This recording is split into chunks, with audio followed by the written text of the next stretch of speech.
Me alegro mucho de que podamos vernos en 3D desde hace 2 años que no nos vemos en 3D, sino virtual. En este tiempo no hemos estado perdiendo el tiempo.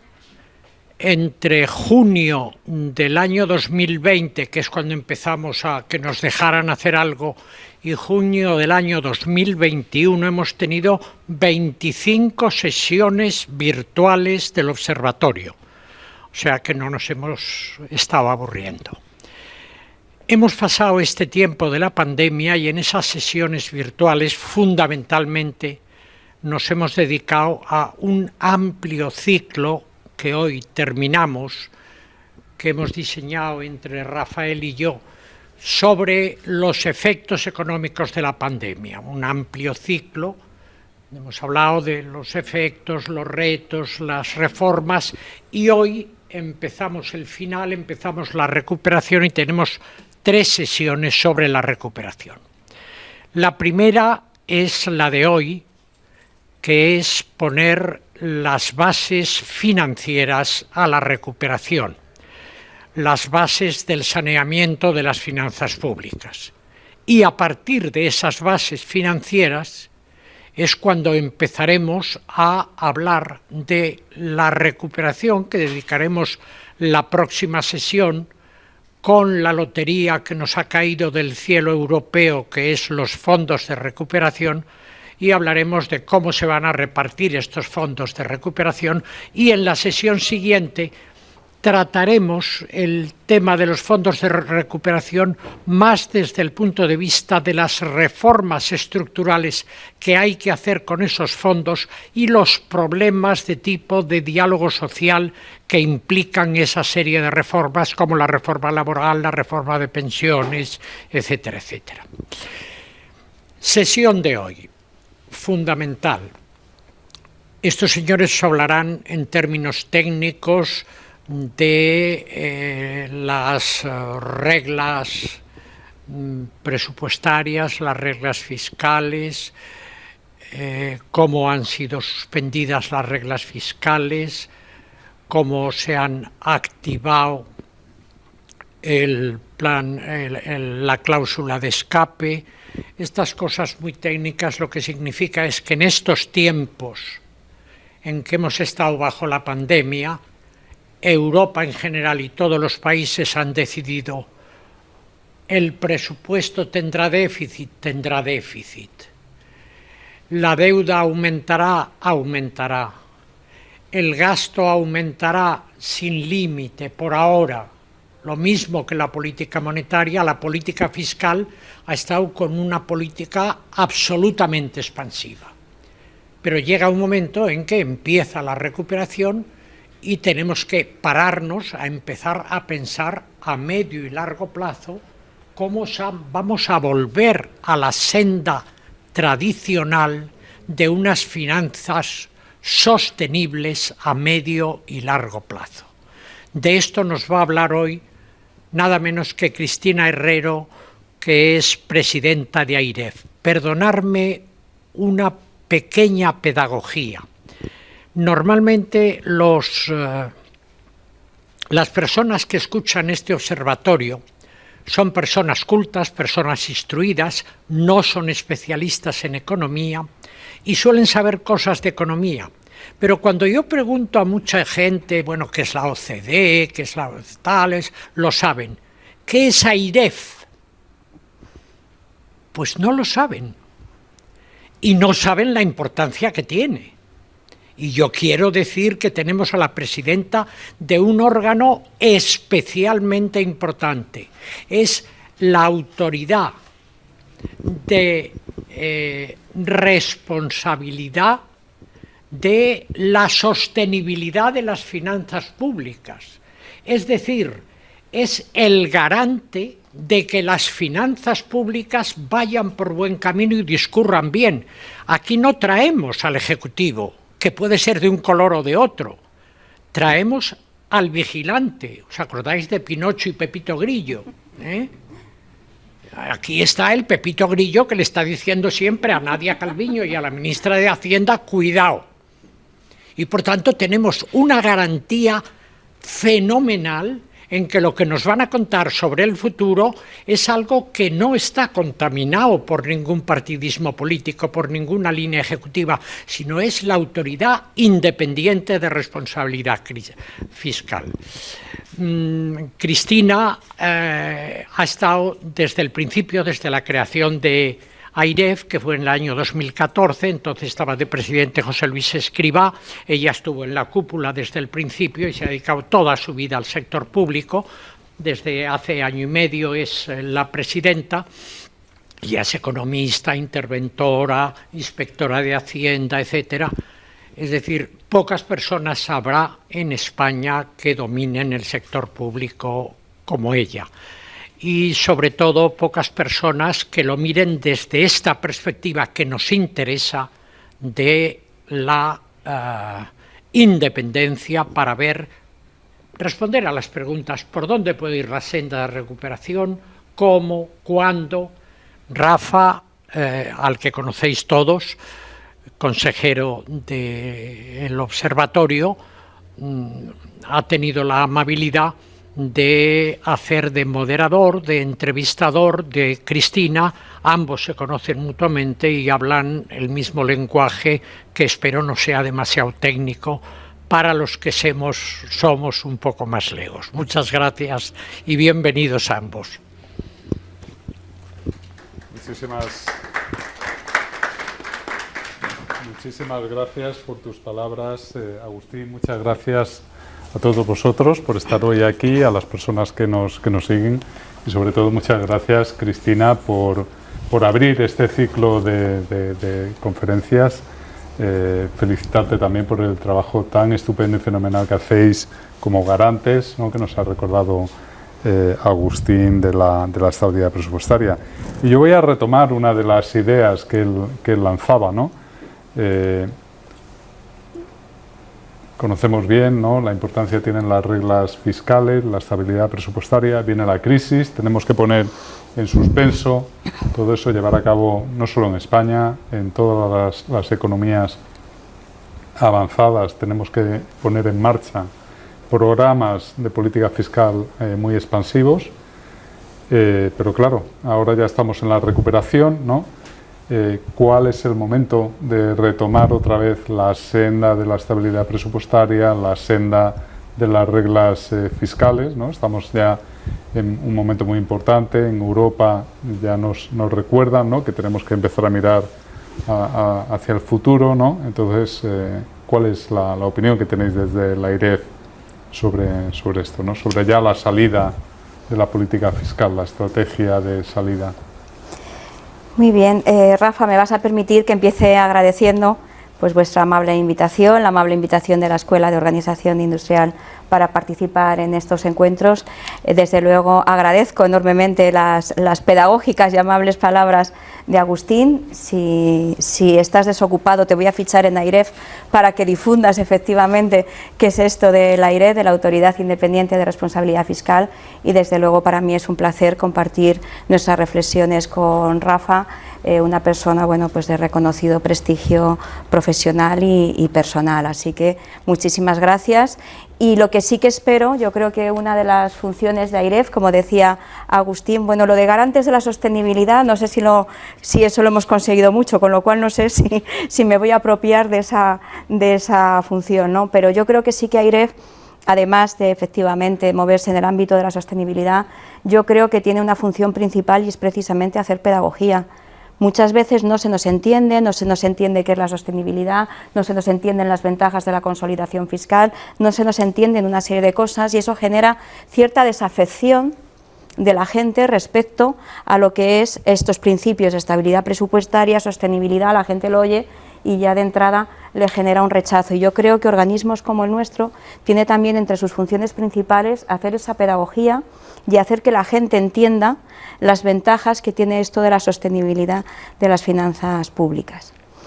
Como decía tanto Agustín como Rafa, yo creo, fíjate, que con todo lo malo que nos ha traído la crisis sanitaria y la crisis económica, una de las cosas positivas es que algunos consensos hemos alcanzado, en algo nos hemos podido poner de acuerdo. Y en el ámbito de las reglas fiscales yo creo que hubo dos acuerdos fundamentales. Uno, que la política económica tenía que salir con toda la artillería, que no había que escatimar y que tenía que desplegar toda su potencialidad y que eso era necesario, nos llevara donde nos llevara en términos de déficit y deuda. Y eso, claro, requirió la suspensión de los marcos fiscales, tanto el europeo como el nacional, que yo creo que muchas veces no se presta la suficiente atención a que el marco fiscal no solamente es europeo, sino que luego también tenemos el problema del marco fiscal nacional, que tiene que ser, desde luego, coherente con el marco fiscal europeo, pero que permite trasladar los objetivos fijados a nivel país a los distintos niveles de las administraciones públicas, que en un país descentralizado como el nuestro no es tarea fácil, ¿no? Y el otro gran consenso que yo creo que hay es que no tiene que haber una retirada precipitada de las medidas, con lo cual estas medidas de política fiscal tienen que mantenerse pues hasta que veamos o tengamos signos de que la recuperación económica es sólida y desde luego va a ser permanente. Eso lleva a una complejidad respecto a tu pregunta, Rafa, es ¿en qué momento tendremos que volver a la senda de estabilidad presupuestaria y sostenibilidad financiera? Pues cuando haya señales de que esa crisis económica está siendo superada y que además no es una recuperación parcial, sino que es una recuperación sólida. Y ese momento es difícil de precisar cuándo se va a producir o con arreglo a qué variables podemos decir, en este momento ya podemos iniciar el camino de la sostenibilidad. Desde luego, lo que sí que yo creo que tenemos que tener en cuenta es que ya el 2022 es un punto de inflexión. La gente tiene un poco la vista puesta en que en el 2022 todavía van a estar suspendidas las reglas fiscales y así parece ser que va a ser. Pero sí que es cierto que ya hay un punto de inflexión y es que en las recomendaciones del Consejo ya empieza a haber recomendaciones diferenciadas para los distintos países. De forma que coge y dice, oye, para aquellos países que tienen un elevado nivel de deuda, España, la política fiscal tiene que ser prudente. Con lo cual, si bien tendremos que seguir teniendo medidas, ya empieza a recomendar, en función del nivel de deuda, prudencia en las políticas fiscales del 2022. Y en el caso de algunos países como Italia, no le vale solamente con eso, sino que además le dice, oye, control en el crecimiento del gasto corriente. Con lo cual ya el 2002 es un punto de inflexión porque ya el Consejo empieza a hacer recomendaciones con la vista un poco puesta en esta senda de retorno que decías tú a la estabilidad presupuestaria y a la sostenibilidad. Y cuando sin duda va a ser un momento clave desde el punto de vista de los marcos fiscales, va a ser el 2023. La Comisión ha dicho cuáles serán los criterios que marcarán el levantamiento de la suspensión del marco de reglas fiscales.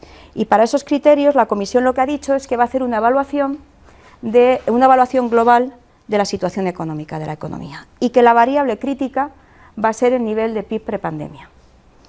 Con todos los cálculos que hay sobre la mesa y las propias previsiones de la Comisión de primavera, esa situación se alcanzará a finales del 2022, lo cual supondría que el marco de reglas fiscales estaría nuevamente en vigor para el 2023.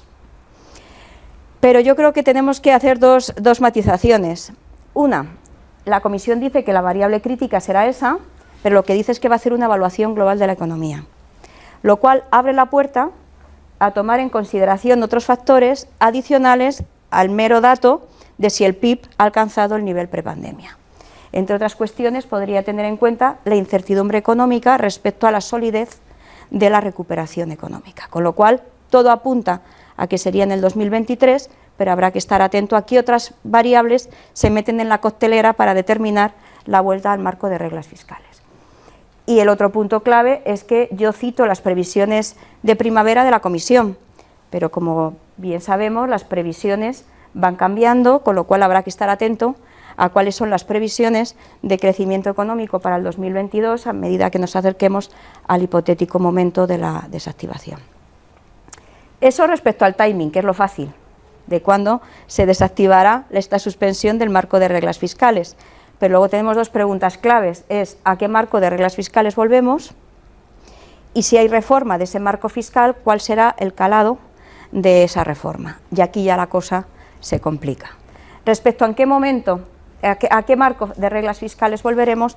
Pues aquí todos hemos visto en el Ecofin informal de septiembre que hay una diversidad de posiciones muy distanciadas, ¿no? Por un lado estaría el Consejo Fiscal Europeo, algunos países como España, buena parte de las instituciones fiscales independientes, desde luego AIREF, que consideramos que tiene que aprovecharse este momento de suspensión de las reglas fiscales para hacer una reforma. Pensamos que sería inviable buscar volver a un marco de reglas fiscales exactamente igual que el que teníamos anteriormente. Digo inviable porque, desde luego, para los países de alto nivel de deuda, volver a un marco fiscal como el que teníamos sin ningún tipo de modificación, desde luego resulta poco realista, ¿no? Y yo creo que eso, en definitiva, siempre la falta de realismo en la fijación de los objetivos llevan a incumplimientos reiterados y, en definitiva, a una pérdida de credibilidad del marco fiscal, con lo cual yo creo que algún tipo de reforma tendría que haber para el 2023. Pero frente a esta postura tenemos a los países de la Liga Hanseática que lo que dicen es que lo importante es la desactivación de la cláusula de escape y, desde luego, que hay que desvincularla de la necesidad o no de una reforma.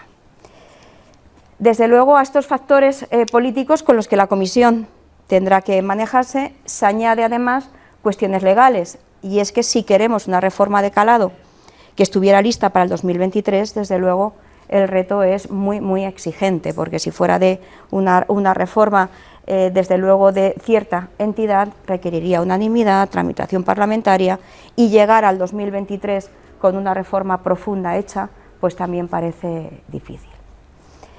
En este contexto, pues la Comisión tendrá que ir un poco navegando entre estos factores políticos y legales, y parece que se abre la vía de que pudiera haber una solución intermedia, es decir, cierta redefinición del marco de reglas fiscales actual que estuviera ya preparado para el 2023 y dejar a un momento posterior del tiempo una reforma de calado. Y en este sentido van las declaraciones de Gentiloni del pasado mes de septiembre, que dice que podría llegarse a una solución de compromiso, que mantuviera el marco fiscal actual, pero que permitiera gestionar cierta diferenciación por países. Un poquito de discrecionalidad, ¿no? Efectivamente, o sea, ya no unas reglas únicas para todo el mundo, pero que de alguna forma se tuviera en cuenta la situación de partida de los distintos países. Bien, en cualquier caso, yo creo que muchas veces lo dejamos todo a ver qué pasa en Europa. Y desde luego el tiempo pasa, con lo cual, sin perjuicio de la solución a la que se llegue y del momento en el que se desactive la cláusula de escape, nosotros tenemos ya que empezar a trabajar en un plan de consolidación. Porque sea cual sea la solución, lo que está claro es que si la zona euro sale con un nivel de deuda mayor que el que tenía, España sale con un nivel de deuda que ya en el 2020 se ha situado en el 120% del PIB. Y esa situación requiere de que nos lo pida o no Bruselas, haya una planificación de medio plazo que tenga en cuenta esta vulnerabilidad en la que nos coloca un nivel de deuda tan alto. Tenemos que pensar en generar márgenes fiscales, lo pondremos en marcha cuando se pueda, pero tiene que estar ya diseñado. Tenemos que generar márgenes fiscales, y ello por varios motivos. Citaré tres que yo creo que es, a mi juicio, los más importantes. Uno, que las perturbaciones extremas parece que no son tan raras como pensábamos, y parece que puedan ser más frecuentes de lo que inicialmente pensábamos, y eso nos requiere tener ciertos márgenes de actuación. Segundo, porque ya el funcionamiento de la economía y al margen de estas perturbaciones extremas está experimentando cambios en su funcionamiento, pues asociados a la globalización, como estamos viendo, a la digitalización, al cambio climático, a la desigualdad, al envejecimiento, en fin, en función de una serie de retos y de condiciones que tenemos encima de la mesa. Y desde luego, porque si hubiera un cambio en las condiciones monetarias y financieras, pues ese cambio tendría un coste de oportunidad muy alto con los elevados niveles de deuda que tenemos. Por lo tanto, los ojos puestos en Europa, sí, posible vuelta al marco de reglas fiscales en el 2023, cuidado que habrá que también estar listos en el marco fiscal nacional, y no veo que haya ningún movimiento en ese terreno, y en cualquier caso y sin perjuicio de lo que pase en Europa, empezar a diseñar ya una estrategia fiscal de consolidación que permita, como decís en el título de esta sesión, una vuelta a la estabilidad y a la sostenibilidad financiera. Oye, y Cristina, claro, comparto totalmente lo que acabas de decir, ¿no? Es decir, esto no solo es que venga de Europa cuando tenemos que llevar a cabo políticas fiscales expansivas, cuando tenemos que volver a la estabilidad presupuestaria, esto va también de lo que tenemos que hacer nosotros, ¿no? ¿Qué papel habéis jugado vosotros precisamente en la AIREF, tanto en el momento en el que tuvimos que desplegar esas políticas fiscales expansivas, como ahora que ya estamos en una fase de recuperación y tenemos que empezar a pensar en el día después, ¿no? Cuando volvamos otra vez a esa senda de estabilidad presupuestaria? ¿Qué papel juega la AIREF ahí? Pues mira, yo creo que hay cierta confusión, ¿no?, en que la suspensión de reglas fiscales supone una suspensión de la supervisión, y nada más lejos de la realidad. Es más, yo diría que justamente cuando no hay reglas fiscales es más importante que nunca esa supervisión. Lo que pasa es que a lo mejor cambia un poco la orientación o la finalidad de esa supervisión, que cuando hay un marco de reglas fiscales, en esa supervisión AIREF lo que hace es alertar de que se pueden incumplir los objetivos fijados y por lo tanto se activan las consecuencias o no, las consecuencias que prevé la Ley Orgánica de Estabilidad Presupuestaria. En este caso la supervisión ha ido más en la línea de transparencia, que sin duda contribuye a crear una mayor certidumbre en un marco de incertidumbre generalizada como el que tenemos, ¿no? Y eso yo creo que entronca muy bien con algo que yo creo que tampoco se tiene claro, y es que la suspensión del marco de reglas fiscales, tanto en el ámbito europeo como en el ámbito nacional, hacen expresamente referencia a la sostenibilidad. En el marco europeo, cuando se suspende el pacto, lo que se dice es: pueden ustedes adoptar medidas, pero eso sí, siempre que sean selectivas, oportunas y temporales, de manera que no se comprometa la sostenibilidad. O sea, incluso en el momento de desactivar el marco de reglas fiscales, dice: ojo, no olvidemos la sostenibilidad. En el caso del marco fiscal nacional, la Ley Orgánica de Estabilidad Presupuestaria lo que dice es: se puede activar la cláusula de escape si se dan ciertas condiciones, que por cierto requiere informe de AIREF, diciendo que se dan esas circunstancias, pero a continuación lo une a la presentación de un plan de medio plazo, con la finalidad de que no se pierda de vista a la sostenibilidad. Con lo cual, como decía Agustín en su presentación, el ámbito natural de actuación de las instituciones fiscales independientes es precisamente la sostenibilidad. Y entonces un poco nuestra función ha sido hacer previsiones y dar datos de manera que de alguna forma se viera esa temporalidad de las medidas adoptadas y no un cambio estructural que pudiera comprometer la sostenibilidad. La AIREF, como la mayor parte de las instituciones fiscales independientes en el ámbito europeo, nacemos a raíz de la crisis financiera, no lo olvidemos.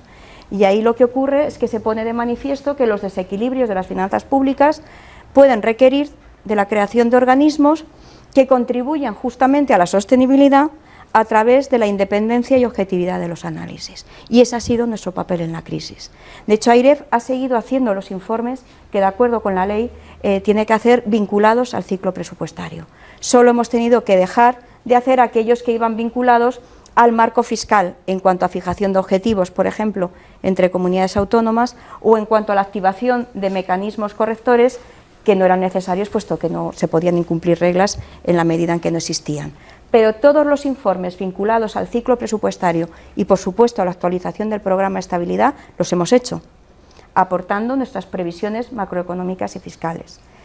Tuvimos que adaptar un poco nuestra forma de actuar, también a nosotros nos afectó en ese sentido la crisis, porque nosotros ahí no damos unas previsiones alternativas a las del Gobierno central, autonómico, local, sino lo que hacemos es analizar la probabilidad de que se cumplan las previsiones oficiales, de manera que si vemos riesgos solicitamos que haya una corrección o que se activen los mecanismos de la Ley de Estabilidad. Ciertamente, como bien sabe Rafa, con el marco de incertidumbre que había, hacer un ejercicio probabilístico era prácticamente imposible. Todos hemos sufrido. Nos salían unas bandas de confianza tan grandes que nos cabía absolutamente todo, y entonces tuvimos que ir a la presentación de 2 o 3 escenarios contingentes a la evolución de la pandemia, pero siempre hemos puesto datos sobre la mesa con los que enfrentar las previsiones oficiales y de alguna forma la probabilidad de que eso se cumpliera, y desde luego también teníamos en cuenta estas tasas de referencia que siempre aparecían en todos los documentos presupuestarios, aun cuando no fueran objetivos. Y desde luego hemos prestado especial atención a las medidas, por lo que te decía, de ver en qué medida eran medidas temporales o en qué medidas se nos estaban colando medidas de carácter estructural. A futuro, pues todo depende, aquí sí, de cómo se configure el marco fiscal europeo. Antes de la crisis, como bien sabe Rafa, ya había una revisión, se estaba revisando cómo había funcionado el pacto.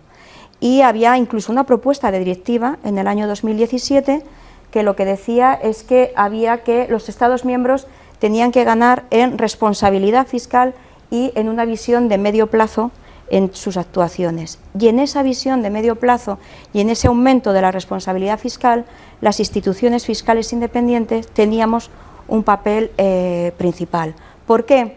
Porque de alguna forma se abría la puerta a una especie de descentralización de la supervisión fiscal que permitiría el establecimiento de sendas distintas para los diferentes países. Y ahí es donde las instituciones fiscales independientes, en particular en nuestro caso AIREF, puede aportar datos relevantes. ¿Por qué? Porque tiene un mayor conocimiento de la realidad económica, la realidad social y las relaciones institucionales, que muchas veces no son fáciles en un país descentralizado como el nuestro.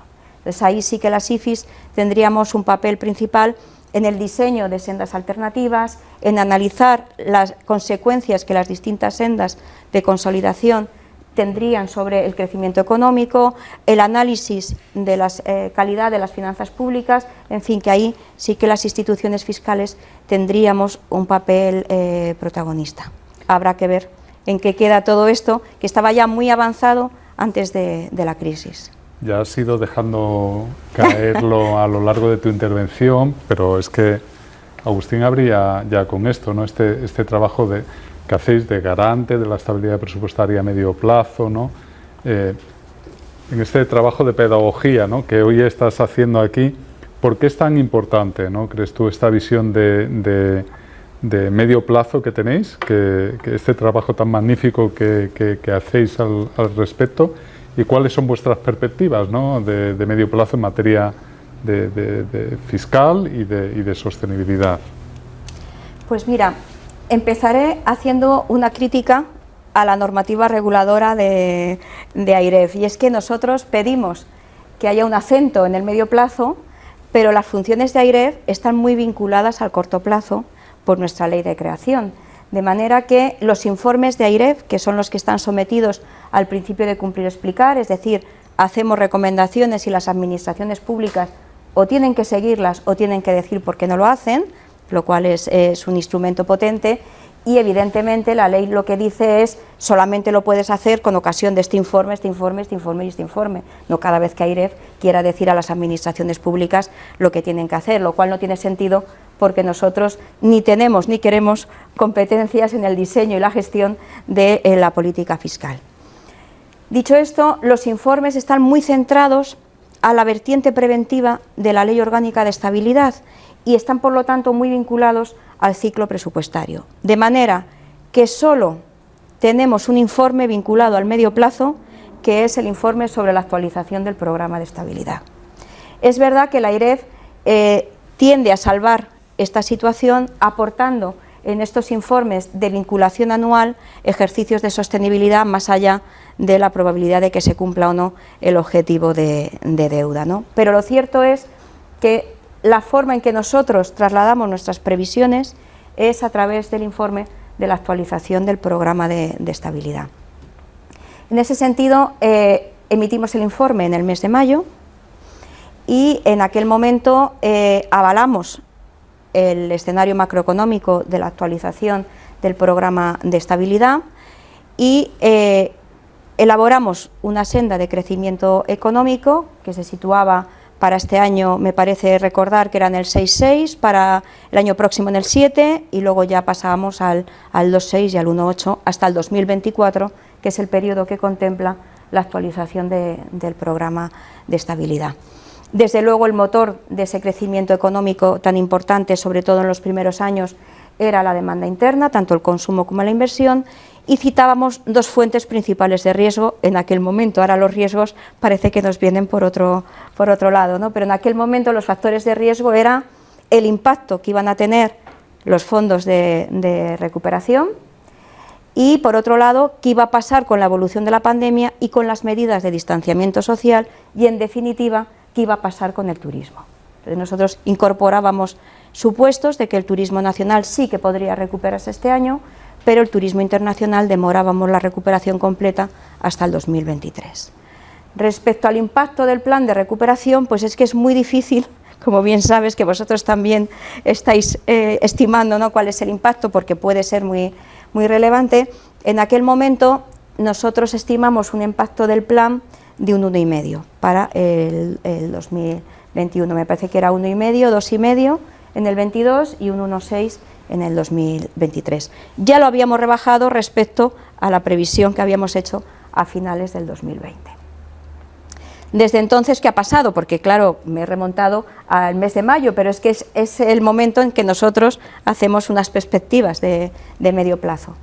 ¿Qué ha pasado desde entonces? Pues ahora nos ha tocado avalar el avance del escenario macroeconómico que se incorporará a los presupuestos generales del Estado del 2022. Y ahí revisamos ligeramente a la baja el crecimiento tanto del 2021 como del 2022, pero muy ligeramente, de manera que para el 21 estábamos en el 6,4 y para el 22 en el 6,8. Aquí ya había una nueva revisión del impacto del plan. Según va pasando el tiempo, vamos viendo que no es que el plan no vaya a tener finalmente ese impacto, pero que desde luego se traslada para el 2022. Y ya lo rebajamos del 1,5 al 0,7. Bien, en aquel momento lo que nosotros avalamos es un avance de cuadro macroeconómico, que desde luego es un cuadro macroeconómico sin medidas, es decir, a políticas constantes y con un nivel de detalle menor del que finalmente se dispone cuando se presentan los presupuestos generales del Estado. Nosotros ahí avalamos el año 2022, porque es el que sirve de base al presupuesto del 2022, sin perjuicio de que evidentemente, para ver un poco la coherencia, se presente una previsión de cierre del 2021, pero de lo que se trata, y cuando se hace nuestra ley esa es la finalidad, es que las previsiones fiscales del presupuesto se basen en unas previsiones macroeconómicas que sean creíbles. Cuando se presenten finalmente los presupuestos de manera formal, tendremos que acudir, como siempre hacemos, al Congreso para debatir sobre nuestra visión de ese tema. Volveremos a pronunciarnos ya con más fundamento respecto al cuadro macroeconómico del 2022. ¿Qué podemos esperar de ese informe que todavía no hemos hecho? Desde luego, hay una buena evolución de los datos de desempleo y de afiliaciones, eso es algo muy positivo, pero también tendremos que incorporar la revisión reciente que ha hecho el INE sobre los datos trimestrales del segundo trimestre, que ciertamente tendrán un impacto en nuestras previsiones de crecimiento del 2021, no tanto para el 2022, pero en la medida en que el escenario macro de los presupuestos, tanto el macro como el fiscal, parten de una previsión del año anterior, pues tendremos que pronunciarnos nuevamente sobre ese 2021. Y también tendremos que analizar los nuevos riesgos que se nos han puesto sobre la mesa. Desde luego, sigue habiendo una incertidumbre grande sobre el ritmo de ejecución del plan de recuperación. Habrá que ver qué nos cuenta los presupuestos generales del Estado del 2022. Tampoco hay grandes datos sobre cómo se va con ese ritmo de ejecución. Ha disminuido la incertidumbre respecto a medidas de distanciamiento social y demás, pero han aparecido otros factores de riesgo, básicamente asociados al nivel de precio de los productos energéticos y algunas materias primas, y desde luego también asociados a las disrupciones en las cadenas de producción, que desde luego están suponiendo un aumento del plazo de entrega de proveedores y un aumento del precio de los fletes, con lo cual habrá que incorporar estos nuevos riesgos que han aparecido. En la parte fiscal, pues también con la actualización del programa de estabilidad, pues sin que sirva de precedente, tenemos mejores previsiones que el Gobierno, que normalmente las nuestras son peor, lo cual nos tiene un poco desconcertado, o es algo que nosotros no conocemos, o desde luego a nosotros nos salen unas previsiones ligeramente mejores, ¿no? Aquí, ¿cuál es el problema? Que la actualización del programa de estabilidad, que debería ser el documento de planificación fiscal más importante, solo incluye medidas para el primer año, con lo cual los 3 restantes son a políticas constantes, con lo cual como instrumento de planificación se queda un poco corto. Pero con los datos que hay sobre la mesa, nuestra previsión de déficit para el 2021 es de 7,8 y para el 2022 era del 4,6 y luego me parece que pasábamos a 3,9 y 3,5. Lo verdaderamente importante es que desde el déficit del 11% del 2020 esperábamos una reducción de 7,5 puntos para hasta el 2024.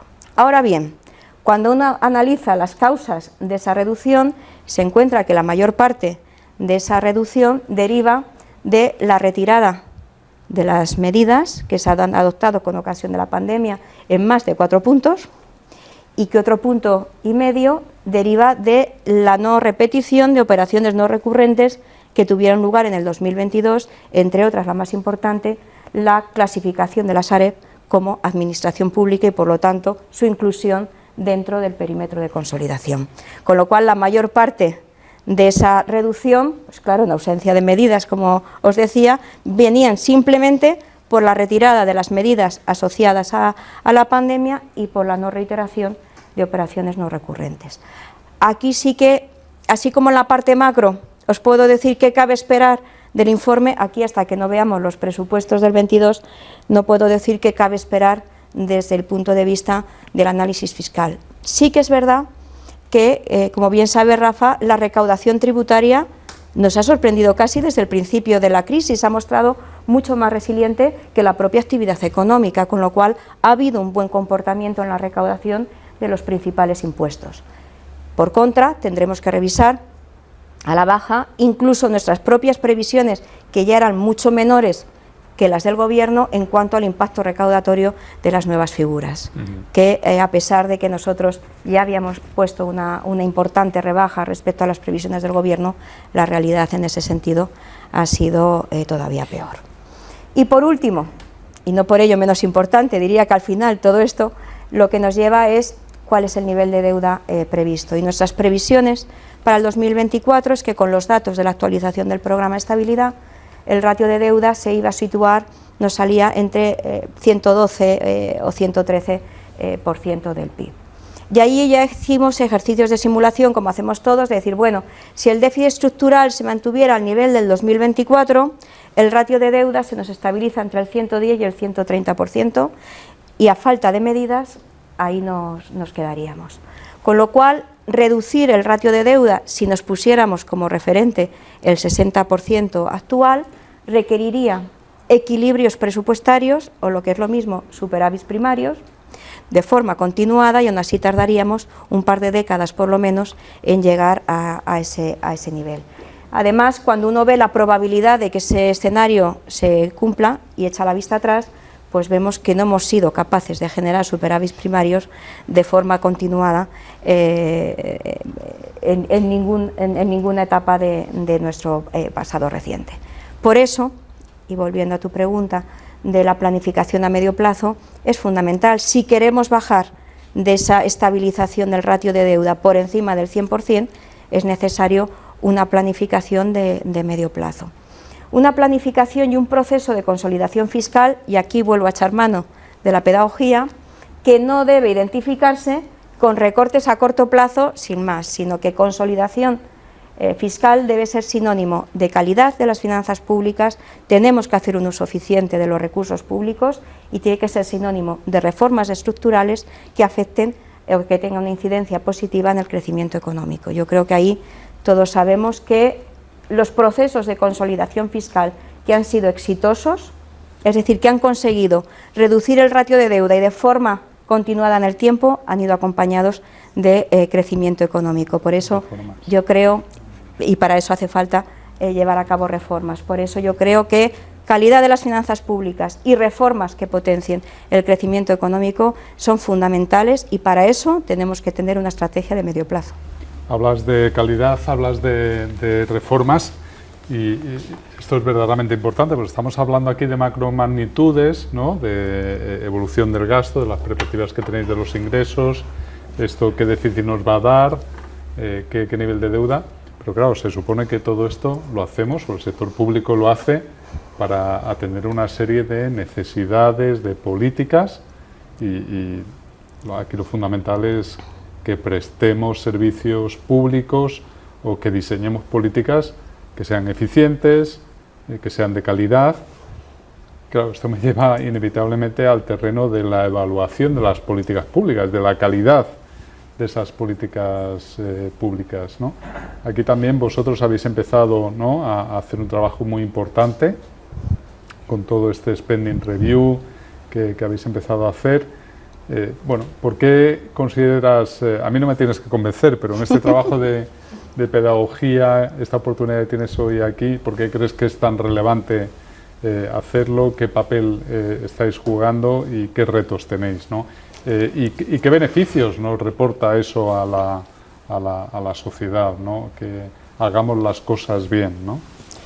Pues mira, realmente el tema de la evaluación es un tema importante y que afortunadamente ahora está encima de la mesa. Yo creo que la evaluación, desde luego, es fundamental. Tenemos que procurar un buen uso de los recursos públicos, que como todos sabemos son escasos, y desde luego procurar la eficacia de la política fiscal. En este sentido, sí que el camino es largo, porque España no tiene tradición evaluadora como otros países como Estados Unidos, Holanda o Reino Unido.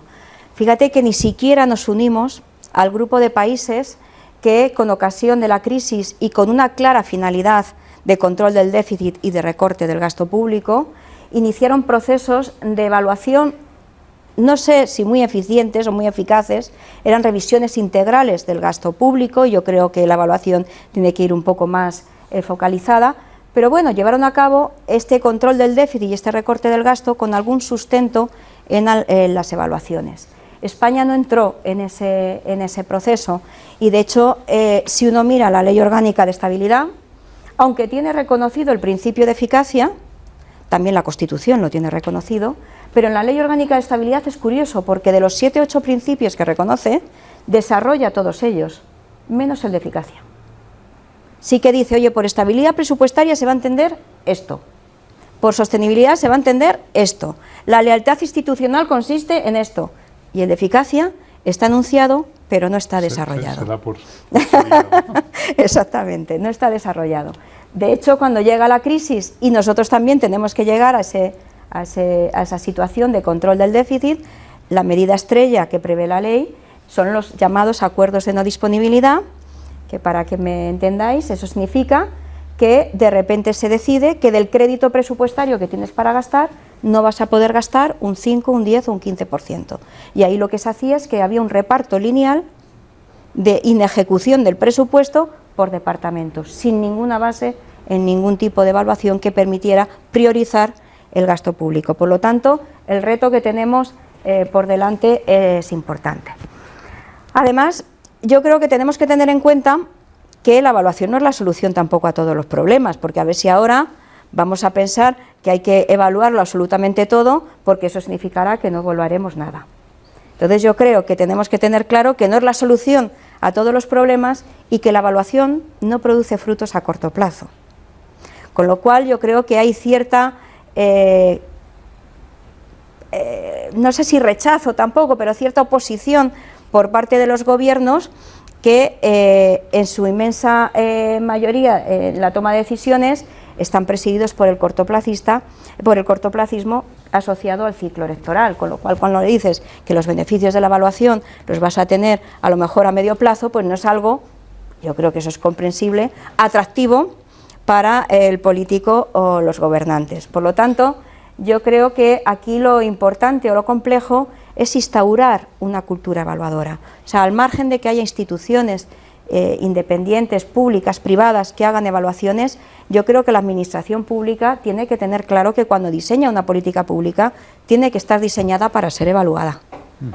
Y que la evaluación tiene que formar parte de la gestión de la gestión pública y, desde luego, sus resultados integrarse en el ciclo presupuestario y en la planificación presupuestaria. Si no, no vamos bien. Dicho esto es una tarea de medio-largo plazo. Sí que es verdad que está habiendo como digo yo, un apetito evaluador que en el ámbito de la Administración central ha llevado, bueno, ya llevamos unos años, se comprometió en el plan presupuestario del 16 y se confirmó en la actualización del programa de estabilidad 17-20 que el AIREF iba a hacer un spending review que se iba a desarrollar en 3 fases. Estamos ahora justamente en la tercera fase, pero en el componente 29 del plan de recuperación se dice que va a haber una renovación quinquenal de spending review, con lo cual se le va a dar continuidad a este tema. Para ello se refuerza la capacidad evaluadora de la AIREF, creando una división. Nosotros ahora mismo, bueno, éramos 3 divisiones, una jurídico-institucional, una presupuestaria y una macro, y ahora se nos ha añadido una división de evaluación, que, por cierto, para que pueda funcionar tiene que ser dotada, claro, de medios personales y materiales, porque si no nos quedará en el organigrama, pero no tendrá funcionalidad. Y también hay un paso, y es que se habla de la creación de una unidad dependiente del Ministerio de Hacienda, que lo que va a hacer es evaluar en qué medida, o hacer un seguimiento en qué medida las propuestas derivadas de la evaluación se van incorporando al proceso de toma de decisiones. Todo ello, desde luego, son pasos en la buena dirección. Y no querría olvidarme, es verdad que es mucho más mediático el spending review del Gobierno central, pero nuestras principales clientas en el tema de la evaluación son las comunidades autónomas. Tenemos 7 evaluaciones en marcha en el ámbito autonómico. Ellas piden evaluar, por supuesto, gastos dentro de su ámbito competencial. Les preocupa, evidentemente, la sanidad y la educación, normal. Y desde luego, aunque en los spending review que hemos hecho siempre se ha tratado el tema sanitario, que tiene la ventaja de que te permite ver toda la situación de todas las comunidades autónomas, pero las comunidades autónomas quieren ir un paso más allá. Nos piden que evaluemos modelos de organización y nos piden que evaluemos temas de personal, que no es un tema nada sencillo. Tenemos 7 en marcha y otras tantas en cartera, lo que pasa que tenemos que fijar un calendario porque no podemos acometer todas, con lo cual un proceso largo por delante, pero yo creo que sí que hay un cambio en la mentalidad. Hemos hablado de calidad, de evaluación y hemos dejado aparcado el tema de las reformas, ¿no? Y a mí me gustaría explicar por qué es importante esto en el ámbito de la sostenibilidad fiscal. Normalmente, mi experiencia es que cuando la opinión pública plantea el debate, ¿no?, es que tenemos que recortar el déficit, enseguida se circunscribe todo a si tenemos que subir los impuestos o tenemos que bajar el gasto. Y yo siempre digo, nos olvidamos de lo más importante, y es que a medio y a largo plazo, si crecemos, si liberamos crecimiento económico, ese potencial de crecimiento, podremos acometer la consolidación fiscal con mucho más margen de maniobra. Por supuesto. Siempre menciono un trabajo que hice hace unos años con José Manuel González Páramo, al que conoces muy bien, en el que veíamos que España, que desde los últimos 40 años ha tenido una tasa de desempleo alrededor del 16%, si consiguiéramos bajar esa tasa de desempleo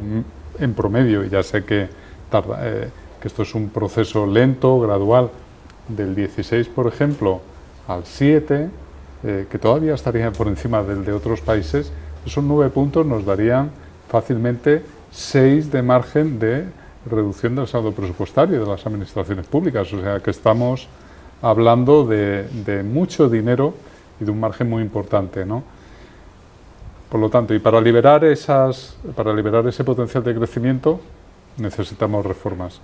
¿Cuáles son para la AIREF las más urgentes, las más importantes? Que, por cierto, esto está ligado también al tema de los fondos europeos. Totalmente. Porque Next Generation EU está condicionado también a que liberemos ese potencial de crecimiento mediante reformas, ¿no? ¿Cuáles son para vosotros las más urgentes, ¿no? Las más Pues necesarias. mira, efectivamente, como dice Rafa, muchas de ellas es que son compromisos del plan de recuperación, con lo cual es así o sí, y además con unos calendarios muy estrictos que yo no sé si los consensos que son necesarios para sacar adelante ciertas reformas van a poder estar preparados para los compromisos asumidos en el plan, ¿no? Con lo cual todos tenemos en la cabeza la reforma tributaria, la reforma de las pensiones y la reforma del mercado laboral, a las que me voy a referir brevemente, pero a las que quiero añadir dos que entran más dentro específicamente de las cuestiones de AIREF.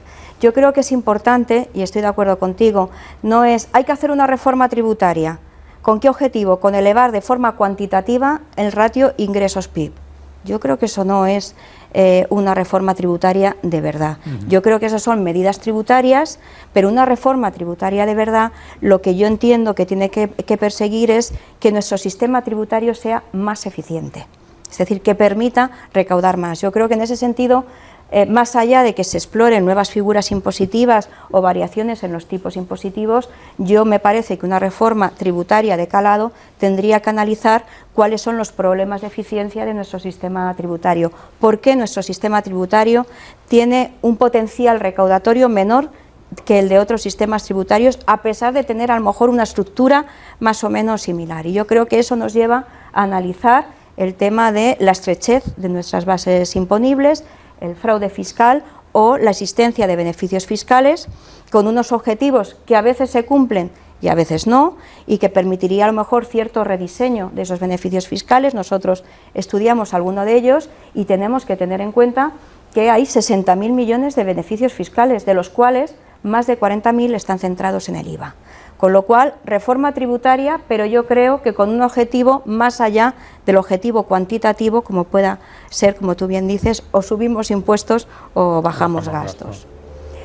Reforma del mercado laboral, yo creo que esta se justifica por sí misma, ¿no? Yo creo que ahí tenemos una brecha cuantitativa en cuanto a tasa de paro y también una brecha cualitativa en cuanto a temporalidad y paro estructural.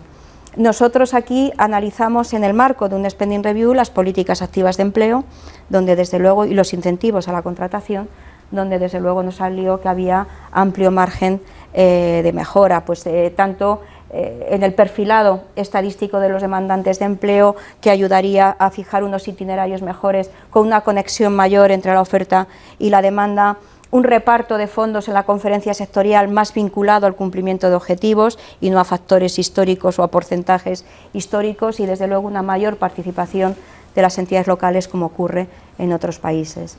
En el tema de incentivos, realmente, contra todo pronóstico, nos salieron que sí que cumplían en líneas generales su objetivo, pero es que su objetivo es atender a situaciones puntuales, a crisis puntuales y a colectivos particularmente vulnerables. Si queremos utilizar los incentivos para corregir los problemas estructurales del mercado de trabajo, entonces claramente son ineficaces, ¿no? Con lo cual yo creo que la reforma del mercado laboral se justifica por sí sola.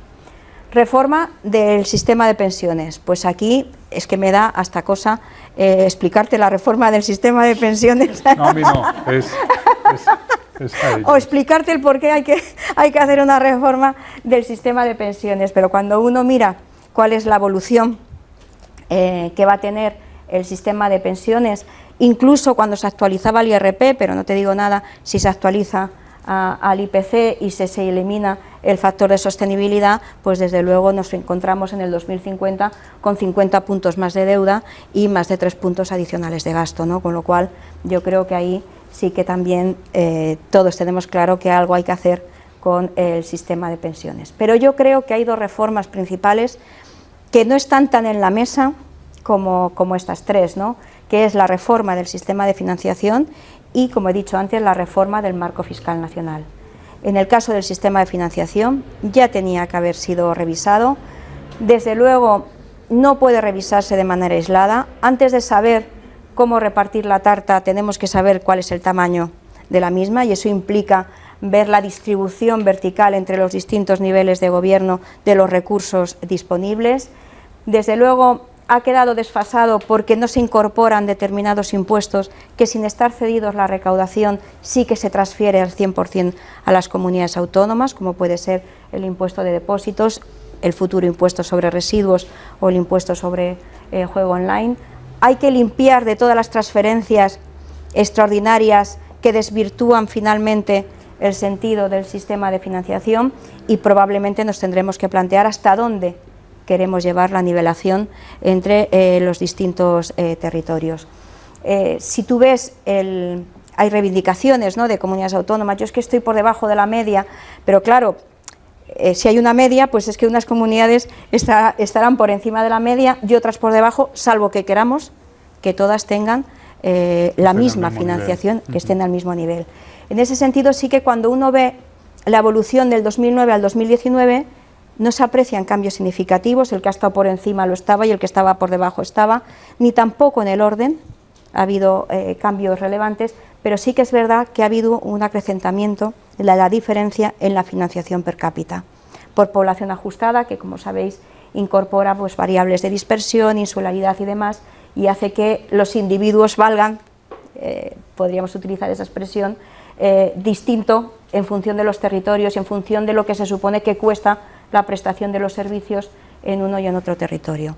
Pues si la diferencia en el 2009 era de unos 750 euros por habitante, ahora estamos en 1.075 euros por habitante. Pues yo creo que todas esas cosas, desde luego, tienen que revisarse, y me lleva a la otra reforma, que es la del marco fiscal nacional. Mientras no se arregle el sistema de financiación, es muy difícil aplicar el marco de reglas fiscales a los gobiernos subnacionales, exigir a todos los mismos objetivos sin que haya sendas diferenciadas, aplicar mecanismos correctivos que son mera formalidad, como el plan económico financiero, porque sabemos que no se va a seguir escalando en las demás medidas correctivas que contempla la ley. Una ley que, por cierto, tiene un sesgo hacia las administraciones territoriales, no hay mecanismos correctivos para la administración central, y todo eso yo creo que genera cierta desafección de las administraciones territoriales respecto a nuestro marco fiscal nacional. Por lo tanto, creo que tiene que haber una reforma, que igual que decimos que se debería aprovechar este momento para la reforma europea, habría que aprovechar este momento para la reforma nacional, con una mayor participación en el diseño de las administraciones territoriales, lo que sin duda yo creo que contribuiría a esta corresponsabilidad en su cumplimiento. Por lo tanto, a las tres que están más sobre la mesa y que desde luego son importantísimas, yo añadiría estas dos. Para ir acabando y abrir ya el debate a que pueda preguntar el resto del público, permíteme que te haga una última pregunta, porque yo creo que es importante, porque ya sobrevolado ha aparecido varias veces a lo largo de tu intervención, que es la importancia que tienen en este momento de recuperación los fondos europeos Next Generation EU. ¿Qué retos nos plantea esto como país, ¿no? ¿Qué opinión tenéis desde la AIREF de los retos que plantea para las administraciones públicas y para el conjunto de la sociedad española? Pues fíjate, desde luego cuando hablamos, Agustín hablaba de la oportunidad, ¿no?, y de lo que suponen estos fondos, realmente por cuantía, por rapidez en su puesta en marcha, por las características de su financiación, por muchas cosas, desde luego es un hito sin precedentes, ¿no? En el caso de España supone multiplicar por 7 el promedio anual que venimos recibiendo de fondos europeos en el periodo 2014-2020, con lo cual es una gran oportunidad para realizar inversiones en aquellas áreas que puedan tener un mayor impacto sobre el crecimiento económico, al margen de otras cuestiones también vinculadas a lo mejor a la equidad o a la desigualdad, y desde luego para realizar reformas, con lo cual la oportunidad que supone, esa yo creo que está fuera de toda duda, pero desde luego supone también muchos retos y tenemos que estar a la altura, porque si no se quedarán no tendrán impactos permanentes sobre la economía española. Yo diría que hay retos a 3 niveles, probablemente me dejo algún otro, ¿no?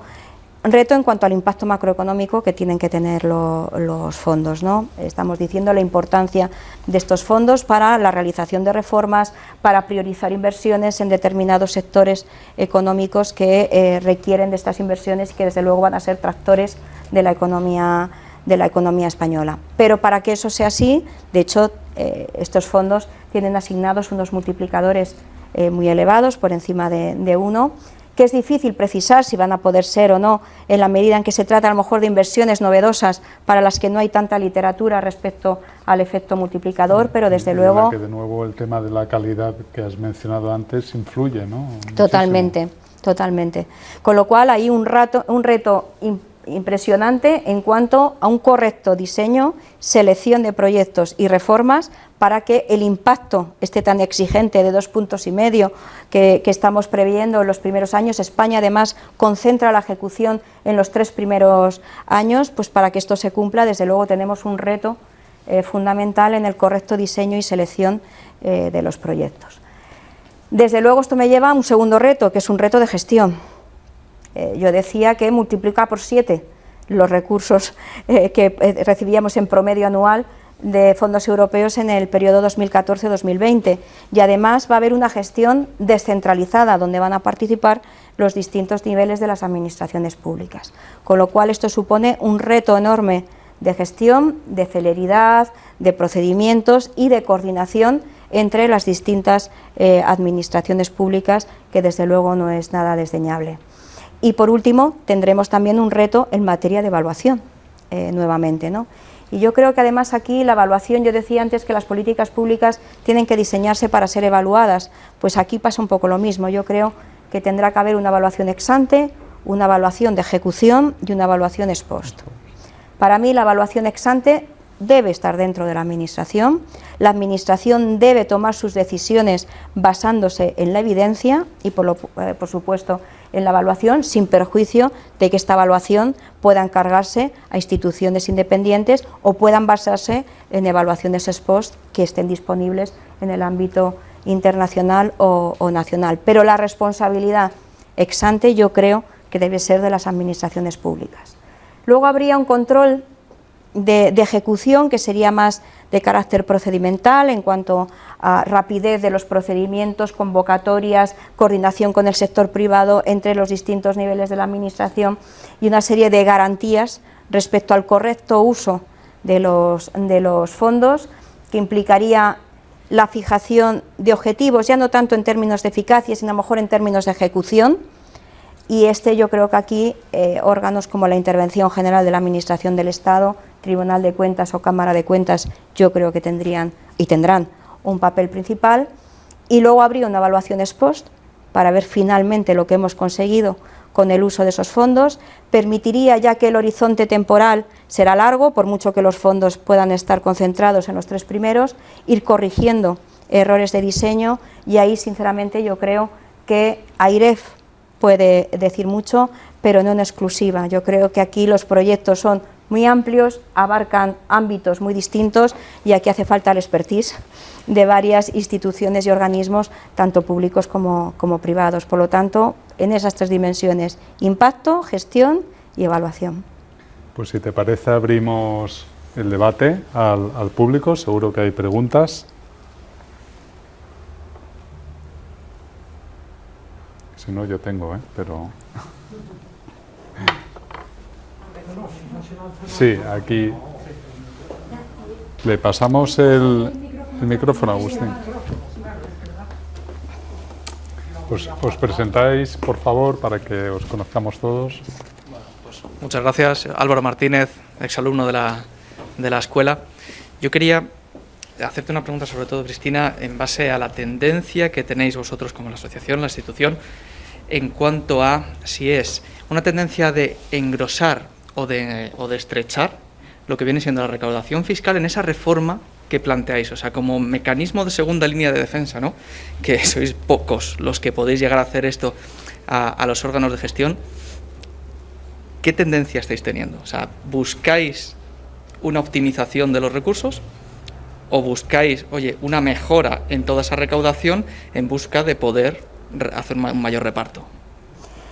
Bueno, nosotros, cuando dices buscáis, entiendo las administraciones públicas que están haciendo la reforma, porque ahí sí que AIREF no tiene competencias ni en el diseño ni en la gestión de las políticas fiscales. De hecho, fíjate que a veces nos invitan a participar en grupos de reforma, como por ejemplo fue en el tema de la reforma tributaria, y nosotros ahí ponemos modestamente todo nuestro conocimiento, todos nuestros cálculos, todos nuestros datos al servicio de lo que puedan estar haciendo en el ámbito de la administración, pero no participamos en grupos de trabajo de donde va a salir una reforma concreta. Por ejemplo, sí participamos en el grupo de trabajo de la regla de gasto, porque ahí lo que se pretendía de nosotros era que fuéramos garantes de que lo que ahí salía en cuanto a la interpretación de la regla de gasto nacional era coherente con la regla de gasto europea. Con lo cual, no sé si voy a saber contestarte, porque no sé cuál es la finalidad última que persigue el Gobierno con la reforma tributaria. Yo quiero pensar, que es lo que os he dicho, que va más allá de un objetivo o un compromiso político de situar el ratio de ingresos sobre el PIB en un determinado porcentaje, que de forma cuantitativa aproxime ese porcentaje a lo que es la media europea. Quiero pensar que vamos a ir más allá de eso, porque si eso es así, sobre todo porque es que me parece que los plazos, yo entiendo que hay prisa por hacer las cosas y porque así son los compromisos, pero me parece que los plazos son muy ajustados, y entonces quiero pensar que no nos vamos a quedar solo en aumentar la recaudación. ¿Cómo? De la forma más fácil, como podría ser mediante la creación de nuevos impuestos, que también tenemos mucho camino que recorrer en la fiscalidad verde, probablemente, o mediante una revisión de los tipos impositivos. Yo creo que nuestro sistema tributario, que a veces cuando uno lo analiza no tiene una estructura tan distinta a la que tienen otros países, yo creo que tenemos un problema probablemente de eficiencia de nuestro sistema tributario, es decir, de potencial o de capacidad recaudatoria, y eso tiene que ver con la estrechez de nuestras bases imponibles, que yo creo que habría que analizar, con el fraude fiscal, que probablemente sea mayor que en otras zonas, y desde luego con una cantidad de beneficios fiscales que en ocasiones están justificados y en otras ocasiones no tanto. Mira, nosotros analizamos, nos encargaron en la segunda fase del Spending Review el análisis de 13 beneficios fiscales. Eso está muy bien, y para nosotros fue un ejercicio muy interesante, pero desde luego es parcial. Es decir, los beneficios fiscales no son más que un instrumento dentro de una política pública. De hecho, si tú ves el presupuesto y te coges la memoria de beneficios fiscales, están encuadrados dentro de una política pública. Esa política pública tiene unos objetivos generales y un montón de instrumentos que están al servicio de ese objetivo general. Cuando tú analizas el beneficio fiscal de manera particular y aislada, te das cuenta de que a veces no cumple el objetivo que tiene asignado, y otras veces, cumpliendo el objetivo que tiene asignado, entra en conflicto con los objetivos asignados a otros instrumentos de esa misma política, o incluso con el objetivo global de la política pública. Por ejemplo, nosotros evaluamos el tema de la tributación conjunta, ¿vale? Y nos salió que cumplía su objetivo, con lo cual nada que objetar. Pero está dentro de una política pública que lo que busca es promover la igualdad de la mujer con respecto al hombre. Y ahí lo que nos dimos cuenta es que desincentivaba la participación en el mercado laboral del segundo perceptor de renta, y que este segundo perceptor de renta suelen ser mujeres. Entonces, el titular fue: AIRE dice que hay que quitar la tributación conjunta. AIRE lo que decía es: el objetivo lo cumple y está bien, pero entra en conflicto con el objetivo general asignado a esa política, con lo cual a lo mejor habría que repensar cómo conseguir el objetivo que tiene asignado este beneficio fiscal. Con lo cual, nosotros desde AIRE nos encargan un beneficio fiscal concreto, pero creo que los grupos de trabajo de la Administración deben tener una visión más amplia y, por ejemplo, en ese grupo de trabajo de reforma tributaria, analizar los beneficios fiscales dentro del contexto general de los objetivos de política pública. Y a lo mejor alguno de esos objetivos se consiguen mejor con programas de gasto focalizados a determinados colectivos que no mediante exenciones o tipos reducidos en el caso del impuesto sobre el valor añadido. Con lo cual, volviendo a tu pregunta, no sé cuál es el objetivo del Gobierno, quiero pensar que es más allá, que va más allá de engrosar, como tú decías, un ratio de ingresos sobre PIB. Muchas gracias. Tenemos una pregunta allí detrás. Hola, buenas tardes. Raúl García, soy también antiguo alumno de esta casa, director también de la Asociación Española de Almacenamiento de Energía. Quería preguntarte, Cristina, si podrías profundizar un poco más en dos áreas, yo creo que son además muy de la escuela, ¿no? El tema medioambiental, tema cambio climático y tema energético. En este contexto de estabilidad presupuestaria, ¿hasta dónde entráis? ¿Qué analizáis? Un poquito, si puedes. Pues mira, cambio climático. Pues hasta pensamos en hacer una opinión en AIREF sobre el cambio climático. AIREF hace su actividad a través de informes, opiniones y estudios. Las opiniones son a iniciativa de AIREF y, por lo tanto, AIREF puede decidir emitir una opinión sobre un tema, eso sí, siempre que tenga que ver, ya la ley se ocupa de acotar dentro de lo que serían las competencias específicas de AIREF. Desde luego, el cambio climático, con la incidencia que puede tener sobre la sostenibilidad, pues nos pareció que era un ámbito relevante. Y si quieres que te sea sincera, estuvimos buscando a ver fuentes de información y demás, y nos resultó que resultaba muy complejo en aquel momento obtener datos. Es verdad que con las opiniones tenemos menos capacidad de entrar en las administraciones públicas, porque tenemos mucha más capacidad cuando es un encargo de la propia administración o cuando la ley orgánica es que dice que hay que informar, y ahí hay deber de colaboración. En la opinión es más complicado. Yo creo que si ahora hiciéramos una aproximación, probablemente hay más sensibilidad en el tema. Con lo cual, más allá de analizar, como estuvimos viendo en algún país, como sabéis, en el presupuesto hay un fondo de contingencia que se dota y que se supone que está precisamente para hacer frente a imprevistos. Y estuvimos viendo qué margen daría para hacer frente a alguna perturbación asociada al cambio climático y demás, ese fondo de contingencia, y qué fondo de contingencia y qué usos tienen otros países. Y lo que nos salió es que, desde luego, ese fondo de contingencia, que además muchas veces está ya empleado desde que se crea, no nos servía para hacer frente a nada del cambio climático. Desde luego es un tema que queremos abordar y, como decía Rafa, yo creo que ahora hay más sensibilidad, pero ahí necesitamos tener un poco colaboración con las administraciones. Respecto al tema de la energía, pues más allá de incorporar cómo puede ralentizar, porque de hecho puede ser que lo haga, ¿no?, esta situación del mercado energético o esta situación de los precios de la energía, yo hablaba además de que es un nuevo riesgo, intentaremos incorporar algo al presupuesto, y lo que sí que hacemos, porque entra dentro de lleno de nuestras funciones, es analizar el impacto presupuestario de las medidas adoptadas por el Gobierno en materia de energía eléctrica. Ahí nuestros cálculos son que en el 2021 supondrán un mayor déficit por importe de unos 1.800 millones, 600 y algo vienen por la reducción del tipo de IVA del 21 al 10, otros 200 y algo vienen por la reducción del tipo del impuesto, de los impuestos especiales. Ahí son 200 y algo, otros 100 por la aplicación del criterio de caja en contabilidad nacional, se nos irían al 2022.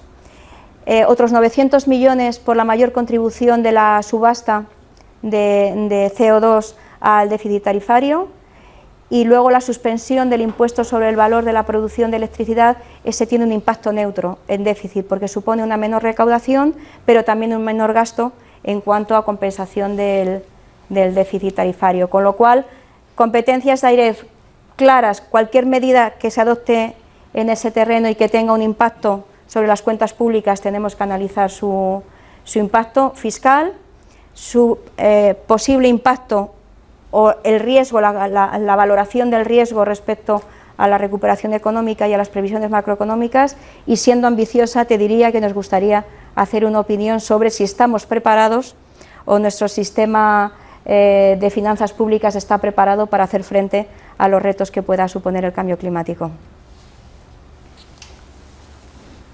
Muchas gracias, Cristina. ¿Más preguntas?